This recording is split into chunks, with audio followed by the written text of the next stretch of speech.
Hello everyone and welcome to another vlog. Come along with me to spend my birthday weekend in Atami. My birthday was actually in August, so please excuse the delay, but I hope you enjoy. Atami is in Shizuoka Prefecture, just southwest of Tokyo. It's less than an hour away from Tokyo Station by bullet train, so while most people like to go for a weekend getaway and stay at one of the nice hotels, some people even come for a day trip. Atami is famous for being a seaside hot springs resort town, and I've come a few times before and have had great fond memories of Atami, so I was really excited to come for my birthday. We first headed to the Atami Ginza area, which is a shopping street with both old shops from the 1900s and several trendy newer shops that have opened recently. I really like walking along not only the main shopping road but also through the smaller streets on the side. I also found this little river that you can walk along, and it was so peaceful. We arrived right around lunchtime, so all of the popular seafood restaurants had a long wait. We ended up at a restaurant that I had actually been to before at the end of the Atami Ginza Road called Atami Nagisacho Osakana Donya Bistro, since the wait wasn't as long and I knew it was good. The staff are very fun and energetic, as you could probably hear, and the interior of the restaurant is decorated nicely as well. Everything on their menu looked super delicious with a variety of different seafood bowls, but I ended up getting their number one recommended kaisen teppendon, which was super filling. With our stomachs full, we decided to walk just a few minutes to reach the beach area. It's called Atami-san Beach, and believe me when I say this day was insanely hot. There were so many locals and tourists visiting the beach on this day, and I've never seen it so crowded. But I couldn't stand outside for more than 10 minutes without sweating like crazy, so we ended up not staying at the beach and looked for somewhere to cool down. We found this shaved ice cafe right across the road and rushed there for some shelter. It was a cute, newly opened small cafe run by just one woman, and we got the blueberry cheese and strawberry millefeuille shaved ice. Fancy shaved ice has definitely been a trend the past few summers, and to be honest, I've never really been into it because I think it's honestly just ice, but this has changed my mind. This was so delicious, and I love the flavors and the toppings, and it really just hit the spot, so I'll definitely be trying more of these types of shaved ice in Tokyo next summer. We then headed to our accommodation for the night. We were staying at one of the Rakuten State hotels, and I didn't even know that Rakuten had produced its own line of hotels. The entire place was very clean and pretty, and you can check in through a tablet. There was also a bar on the first floor where you can get free drinks and snacks, and upstairs there were some co-working spaces so you can get some work done. Every single room has an ocean view, which is really nice. My current apartment doesn't get good sunlight and has no nice view, so waking up to this every morning would be a dream. We had some time before our evening plans, so I decided to take my camera and go on a short walk alone to explore the neighborhood, since one of my favorite things to do when I travel is just seeing what the neighborhood and the little streets are like.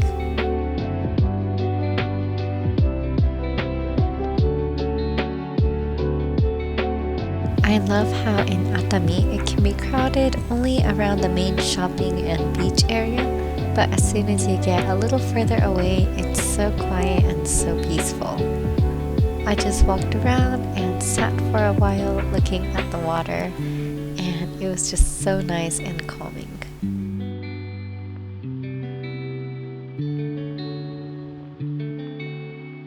We then walked a little bit to our next destination, the main event for the evening, which is going to Ocean Spa Fua.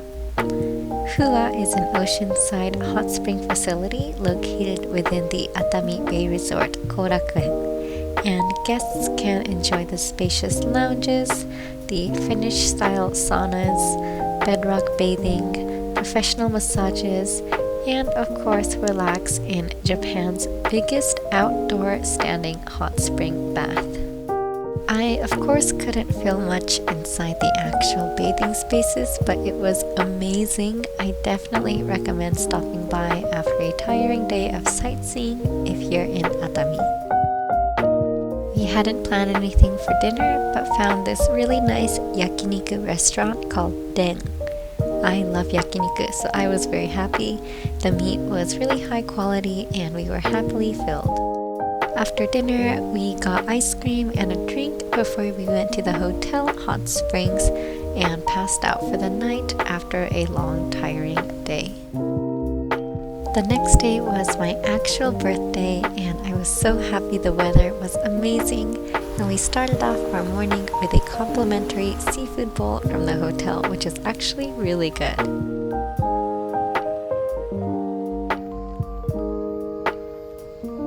We started making our way to our main event of the day, which was visiting Akao Forest. Akao Forest has 13 unique gardens and lays on a hill with a breathtaking view of the sea. There's also a shrine, a cafe, a herb workshop as well, and it's definitely a popular place to visit recently for Atami tourists, but it's such a huge space that it really doesn't feel crowded at all. You really feel like you are in nature. To be completely honest, I think it is a bit pricey. It's 4,000 yen per person, but I think it's worth it if you like gardens, and there's honestly some really great Insta-worthy spots, so I think they've done really well with the marketing. After you purchase your ticket, the shuttle bus will take you all the way up to the top of the hill, and then you make your way down as you explore all of the gardens and different areas. ここに香り垂らすの。アロマ？おしゃれ。There is a cafe at the top of the hill called Koeda House, made with glass walls, and they sell various souvenirs and sweets and some drinks. So we decided to get a cold, refreshing drink before we headed out to explore the gardens. As I mentioned, there's actually so many little spots that you can play around on and take photos at, so if you come with a friend or as a couple, you can definitely spend a good amount of time going down the hill, going to each area.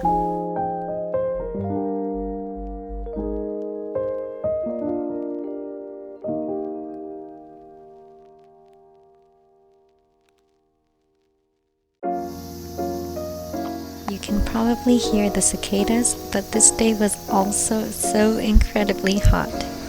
Everything is outdoors with no shade, so it probably wasn't the best day to come here, but we made the most of it and appreciated each little garden as we made our way down.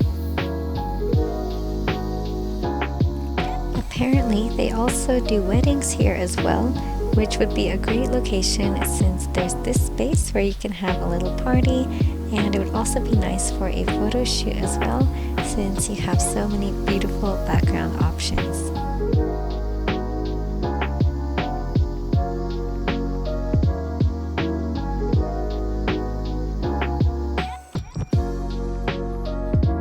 I had one place that I really wanted to visit for sure, which was this herb workshop. I had seen it was available online, but I was surprised to see the location being under a road. Despite it being outdoors as well and really hot, I loved the vibe. It was decorated so nicely and it felt so unique to get to do a workshop being surrounded by nature. You can choose to make whatever you want. You can make a soap, nail oil, solid perfume, potpourri and such, and they also have a lot of things for sale as well, and I chose to do the nail oil. It was so hot that they gave us free ice packs just to press against our body, and they actually gave us ice packs when we first got the tickets as well. But honestly, they melt really fast, but I really appreciated the gesture.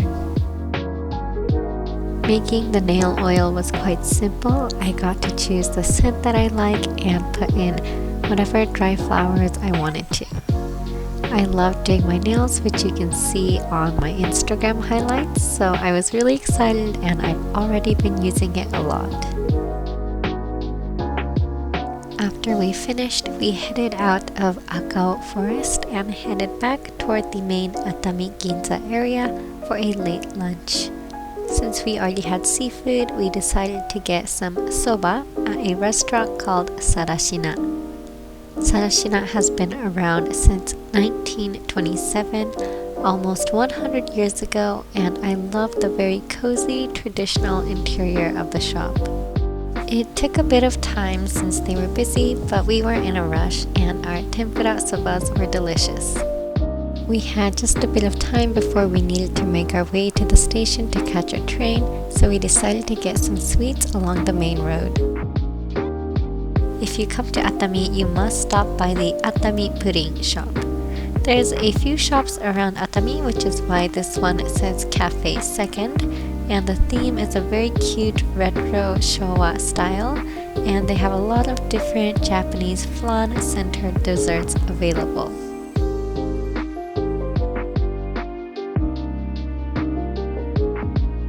We got 4 to take home: the limited edition mango flavor, the espresso, the berry, and the plain.